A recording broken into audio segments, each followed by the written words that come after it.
Live from downtown Detroit, home of WDIV and Click on Detroit, Local 4 News at 6 starts now. Hopes are rising for a quicker end to the UAW strike against General Motors as a big name comes to the table. Paula.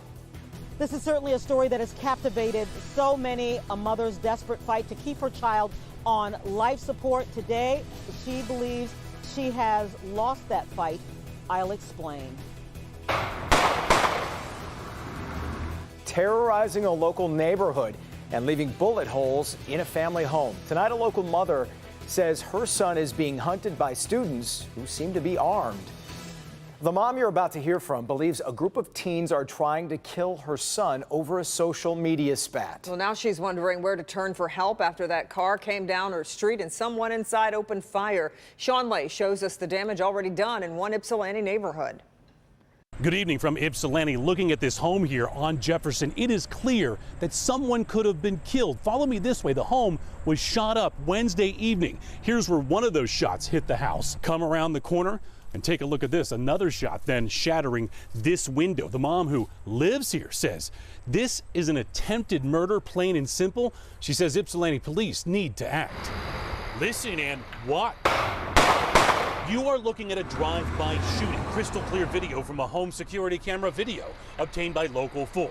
Ypsilanti police have this video. The shots being fired from this white Ford Fusion on Jefferson Street near South Hamilton at 6 Wednesday. The target of the gunman, Jennifer Jones says, her 19-year-old son. I think they're trying to kill my son, and that's what I'm worried about. And I cannot get any help from the police. Also as shocking as this shooting, Jones' son says the people in this car are young, ages 15, 16, 17, and 18, and he knows them as high school students in Ypsilanti. There's all the bullet holes. Jones says her son had words with the teens over social media. Things got so heated, he got off social media and cut off all contact to protect himself. Wednesday, the teens saw her son walking home. They followed. He ran into the house and shots were fired.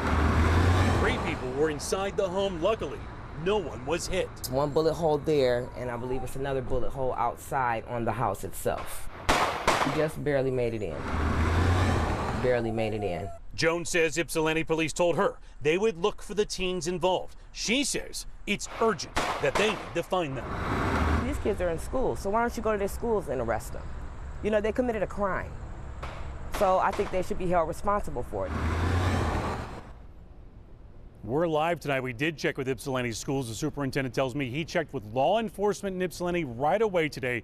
He said he was told by police the case remains under investigation. It's early, but if any students were involved, he wasn't given any student names at this point. Jason, Kimberly, back to you. Yeah, well, clearly, Sean, the mother is not happy with the response that she's getting from Ypsilanti police. Were you able to talk to them? And if so, what are they saying tonight? Not one word from Ypsilanti police, and this is why the mom is so frustrated here, because she knows that the witness statements were given by her and her son. Surveillance video from a neighbor was also given, plus there's a Snapchat video that's apparently after this shooting took place, made by the people who did the shooting. We've seen that video, and they say police have that as well that could identify some of these kids, so she's clearly frustrated and wants to hear more from Ypsilanti police. Yeah. We'll see what happens. All right. Thanks, Sean. 4 weeks into the UAW GM strike, and there is a sign things might be picking up. GM CEO Mary Barra and UAW President Gary Jones were at a meeting last night at the Reyes Center. That meeting lasted about an hour, and it's a sign both sides may want to end the strike. The main issue here is the UAW wants GM to fill empty U.S. factories, including 2 in Metro Detroit, before building in other countries. While Barra and Jones attended the meeting, and that is a good sign, there haven't been all-night marathon talks yet, and that usually is a signal that the end of the strike is near. A Lapeer County man is killed after crashing into a school bus that was stopped to drop off students. We're told 64-year-old Richard Gonda died in that accident yesterday in Attica Township. The bus was stopped at Bowers Road near Lake Pleasant Road when Gonda's pickup crashed into the back of the bus. No students were hurt. We've been following the up and down legal battles of a local family hoping for a miracle after Bobby Reyes was declared brain dead 21 days ago. For a full day, the family thought a long-term care facility in Phoenix would accept Bobby and keep him on life support without a legal challenge. But as Paula Tutman tells us, late this afternoon, that decision was reversed. So I just spoke to Bobby's mother, Sarah Jones. Late word this afternoon that 14-year-old Bobby Reyes will be removed from life support tomorrow. U of M told me that tomorrow at noon they will pull the plug on Bobby. There's been a growing umbilical cord of love, support, and faith that's stretched from Ann Arbor to Southwest Detroit, where a group of women have poured heart and soul into a bucket of hope that was being desperately grasped. I came across this just on Facebook, and I have a 12-year-old with asthma, and his is not severe, and it touched my heart. Each had their own reason for making this personal, even though no one had personally met anyone in the family. It could happen to my kid, it could happen to her kid, it could happen to your kid. There's no reason why this happened to him. It's just something that did happen, and they need help. These women are just people that got touched by Bobby's story, and everybody's like coming together and willing to do so much for somebody they never met, and it means a lot to us. We appreciate them. Bobby was declared brain dead 21 days ago, and his family launched and won a legal battle to keep him on life support until they could find a place that would keep him on life support without challenge. Today, hope was dashed in the roller coaster attempts to keep him alive when Allegiant Healthcare of Phoenix called and rescinded Bobby's acceptance to a short-term, long-term permanent care facility. Did your attorney say they can get another injunction? He's going to try. He said he's going to fight like hell and do what he has to do, because this is not fair. We were so happy that he found a place that the doctor accepted him. A written statement from the Mott Communication team of Michigan Medicine says, in part, families facing situations involving determination of brain death face unfathomable heartbreak.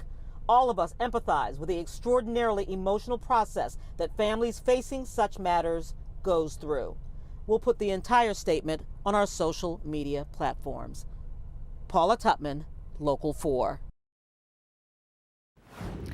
Updating a story we've been following since the summer, a $1,000 reward is being offered for any information leading to the arrest of those who vandalized a cemetery. Back in August, several headstones were damaged at the South Lyon Cemetery. Police say the vandals destroyed flowers and overturned headstones, causing nearly $20,000 in damage. Anyone with information is asked to call South Lyon Police. One of those days out there today that you'd be shocked to think it's actually October. It is October. It's fall, but we'll take it, Ben. Yeah, and tomorrow is going to be even warmer, guys. The flip side of that, though, it's not going to be as nice, and here's why. We've already got rain starting to show up in the southern end of Lake Michigan. Most of this is going to stay away from us tonight, but it is going to get us tomorrow during the day. In fact, forecast shows that when we start the morning commute, we're going to be dry. But as early as probably 11 a.m., we may be seeing some showers out here in our west zone, and those will start moving through as we head through the rest of Friday. So we'll talk more about our rain chances and how long into the weekend those are going to last. Rest of tonight looks fantastic. Partly cloudy skies to mostly clear. Temperatures in the 60s. Enjoy it while it lasts, because that cold air is going to barrel in for Saturday and Sunday. We'll check it out in just a few minutes. Guys? All right, Ben, and it'll be cold this Sunday, which is the 45th annual Eleanor's March for Hope presented by Local 4. It's a no-cost rally with a drum line and speakers, plus food and family activities. Today, our Jamie Edmonds gives us a snapshot into one of the great programs offered at Focus Hope. Take a look at these pictures right here. They're photos snapped by kids of Focus Hope.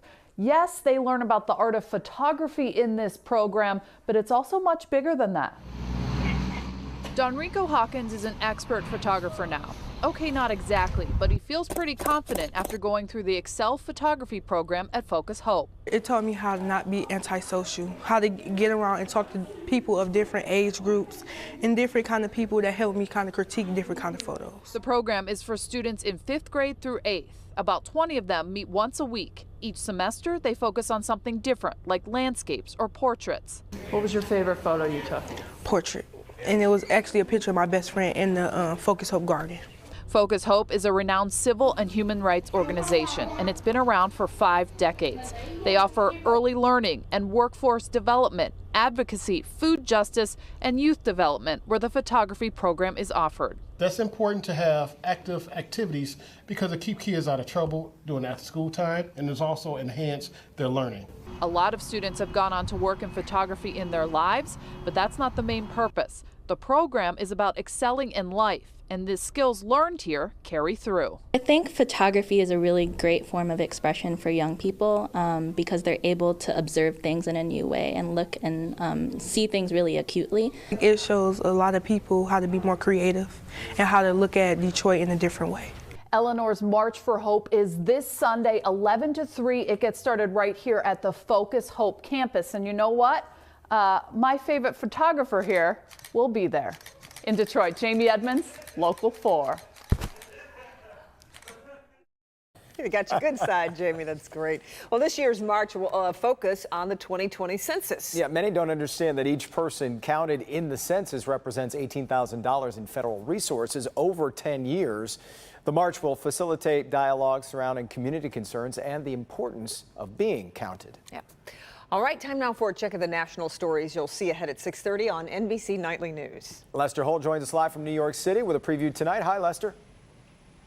Hey, Jason and Kim, ahead for us, frustration and anxiety as the plug is pulled on millions of California power customers. Have officials gone too far? Plus, what British schools are doing to educate kids on mental health. Yeah. And, you know, Lester, such an important topic today, especially on World Mental Health Day. Yeah, it sure is. The most common illness for children under the age of 18, mental health disorders. Tonight, we're going to highlight a program that British schools have added to their curriculum to educate their youth on mindfulness and compare that to what's being done here in the U.S. Yeah, we look forward to hearing it. All right, we'll see in just a bit. Thanks, Lester. Okay. And speaking of Mental Health Day, Dr. McGeorge will be here with practical steps you can take against the most common mental health problem in America. Plus, wait until you see the items someone thought they could bring into an airplane at Metro Airport before security screeners spotted it. That story's next.